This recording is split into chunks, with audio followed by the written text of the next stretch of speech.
Hello नमस्कार। तो अब मेंस के लगभग एक हफ्ते बचे हुए हैं और ये एक हफ्ते बहुत क्रूशियल है। क्रूशियल कई मामलों में है क्योंकि हमारी प्रिपरेशन कितनी हुई है कितनी नहीं हुई है, इन सब के बावजूद ये एक हफ्ते का टाइम मैनेजमेंट, स्ट्रेस मैनेजमेंट और अपने को कैसे कंट्रोल करें, इसके लिए ये एक हफ्ते में हमारी स्ट्रेटेजी बहुत फुल प्रूफ होनी चाहिए। तो हम आज इस मुद्दे पे बात कर लेते हैं कि कौन कौन सी चीजें हमें करनी चाहिए और किन चीजों से इस समय बचना बहुत जरूरी है। पहले हम बचने पे बात करते हैं। पहले नंबर पे बचना इस चीज से है कि इस समय अब कोई भी नया मैटर, कोई भी नया टॉपिक तैयार नहीं करना है। जो पहले से तैयार है उस पर भरोसा रखिए और सिर्फ रिवीजन कीजिए, क्योंकि इस लास्ट टाइम पे अगर हम कुछ नया पढ़ने के चक्कर में पड़ेंगे तो पहली बात तो वो अब रिकॉल नहीं होगी। मेंस के पीरियड में जाकर के हम उसको आंसर के फॉर्म में नहीं कन्वर्ट कर सकते। और जो सिलेबस का पार्ट रह गया, मान लिया कि आपने सेकेंड पेपर पूरा कर लिया लेकिन आईआर का थोड़ा बहुत पार्ट रह गया या गवर्नेंस का थोड़ा पार्ट रह गया, अगर ऐसे कोई पार्ट बचे भी हैं किसी जीएस के पेपर में या फिर ऑप्शनल में भी, तो अब उनकी टेंशन नहीं लेनी है।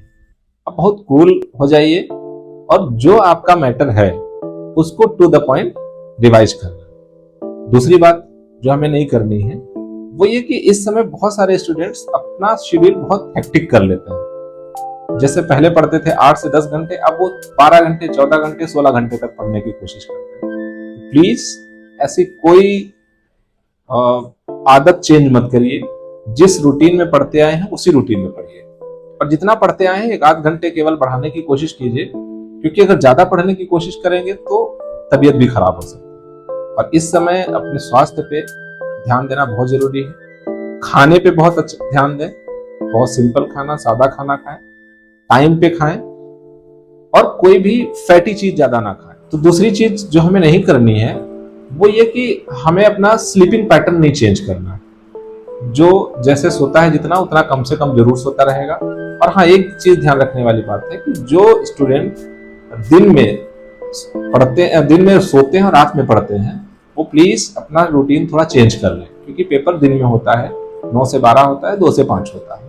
तो अभी एक हफ्ते है, पर्याप्त टाइम है। अगर स्लीपिंग पैटर्न आपका बहुत डिस्टर्ब है, सुबह 8-9 बजे उठते हैं, तो थोड़ा 1-2 घंटे पहले कर लीजिए और स्ट्रेस एकदम मत लीजिए, ये आराम से हो जाएगा। एक और चीज जो बहुत महत्वपूर्ण है, क्योंकि इस समय क्या है, सोशल मीडिया और यूट्यूब ये बहुत आमतौर पे चल रहे हैं, तो यहाँ पे हमें थोड़ा सा फोकस रहना है कि उन चीजों को, वैसे वीडियोस हमें बिल्कुल प्रेफर नहीं करने हैं जो हमें बहुत टाइम टेकिंग है हमारे लिए।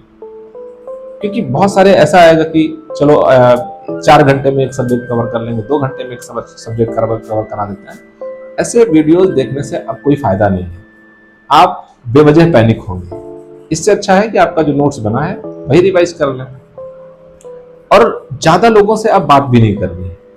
अपने को कूल रखना है, शांत रखना है। बहुत दोस्तों से, जो लोग एग्जाम नहीं दे रहे हैं, उनसे बार बार बात करना या उनसे सजेशन लेना, ये सब अब बंद कर दीजिए। तो एक हफ्ते बचा है, इस हफ्ते में अपने को सिर्फ और सिर्फ शांत रखने की कोशिश करनी है। तो ये तो हमारे हो गए जो काम नहीं करने, डोंट्स वाले, इन पर हमें एकदम ध्यान रखना है। दूसरी तरफ अगर देखें कि हमें करना क्या चाहिए अब, तो ये जो एक हफ्ता है, ये एक हफ्ता रिवीजन का एक हफ्ता है। हमें क्या करना चाहिए कि हमारे जितने भी सिलेबस के जितने भी पेपर्स हैं, उन पेपर्स को रिवाइज कर लेना है 1 बार 2 बार। हमारे जो शॉर्ट नोट्स हैं, कहीं नई जगह से नहीं रिवाइजन करना है, जो शॉर्ट नोट्स हैं उनको स्पीड में रिवाइज करना है। स्पीड में रिवाइज करने का मतलब हुआ कि हम उसको देख जाएं, बस 1 बार 2 बार सिर्फ देख लें कि कोई टॉपिक कहाँ पे बना है, कहाँ पे नहीं बना है, ये देख लें। और जैसे पेपर फर्स्ट है, पेपर फर्स्ट में हमारा कोई शॉर्ट नोट्स है हिस्ट्री को लेकर के बना हुआ, कोई टाइमलाइन हिस्ट्री की बनी हुई है, ज्योग्राफी में मैप बने हुए हैं, कुछ डायग्राम्स बने हुए हैं। इन चीजों पे ज्यादा फोकस कर लें ताकि कम समय में ज्यादा चीजें हमारी जो फैक्चुअल है, जो डेटा है, वो हमारा याद हो पाए। सेकेंड पेपर में भी ऐसे ही करना है हमें कि जो पॉलिटी है उसकी बॉडीज कौन कौन सी हैं, जो बहुत ज्यादा हम भूल जाते हैं कभी कभी, वो भी लिखने की जरूरत पड़ती है, अपॉइंटमेंट्स वगैरह, उसको देख लेना चाहिए। कुछ जो आपने डायग्राम ग्राफ बनाए हैं उनको भी रिवाइज कर लें। और पेपर 3 में जो इकोनॉमिक्स है, साइंस टेक है, एनवायरनमेंट है, इन सब्जेक्ट्स पे करंट अफेयर्स पे थोड़ा ज़्यादा फोकस रखिए। जो करंट के इशूज हैं, जो टॉपिक्स आजकल न्यूज़ में है, वो वाले टॉपिक्स को थोड़ा रिवाइज कर लीजिए। और फोर्थ पेपर की जहाँ तक बात है, तो फोर्थ पेपर में बहुत स्कोरिंग पेपर है एक्चुअल में। फोर्थ पेपर थोड़ी सी हमें स्ट्रेटजी उसकी अपने हिसाब से बनानी पड़ेगी कि हम डेफिनेशन टू द पॉइंट याद कर लें या समझ लें, और हर एक टॉपिक पे कुछ हमारे पास एग्जाम्पल्स होने चाहिए। वो एग्जाम्पल्स हमारे कुछ सिविल सर्वेंट से भी हों, कुछ हमारे बाकी जगहों से भी हो सकते हैं, पर्सनल लाइफ से भी वो एग्जाम्पल्स हो सकते हैं। और हाँ, केस स्टडी वाले पोर्शन में टाइम मैनेजमेंट थोड़ा ध्यान से करिएगा कि वो बड़ी लेंदी आती है, तो थोड़ा सा टाइम मैनेजमेंट करेंगे तो फोर्थ पेपर बहुत स्कोरिंग है। और आपका जो ऑप्शनल सब्जेक्ट है उसके बीच में गैप ठीक ठाक मिल जाता है, तो उसकी चिंता इस हफ्ते में बहुत ज्यादा नहीं करनी है। पहले हमें जीएस के चारों पेपर और एसे कवर कर लेना है। एसे में एक चीज ध्यान रखिएगा कि थोड़ा सा लैंग्वेज का इशू होता है। लैंग्वेज अच्छी जितनी होती है, एसे में मार्क्स उतने अच्छे मिलते हैं।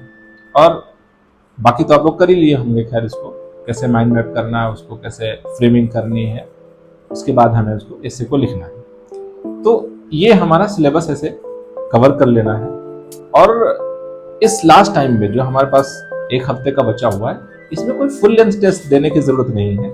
अगर आप लोग टेस्ट दे भी रहे हो तो इतनी कोशिश कर लो सिर्फ कि हमें फ्रेमिंग कर लें। एक क्वेश्चन, 4 क्वेश्चन, 2-4 क्वेश्चन की फ्रेमिंग कर लें।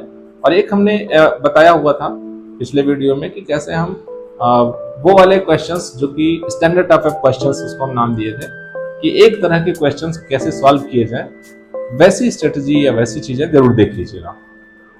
ये आपके लिए काफी फायदेमंद होगा। और एक चीज और ध्यान रखनी है कि हमें इस समय एनर्जी भी प्रॉपर बनाए रखनी है। फ्रूट्स, जूस ये सब लेते रहिएगा। और बहुत हेक्टिक शेड्यूल मत होने दीजिएगा। जितना चल रहा है आसानी से उतना चला दीजिए।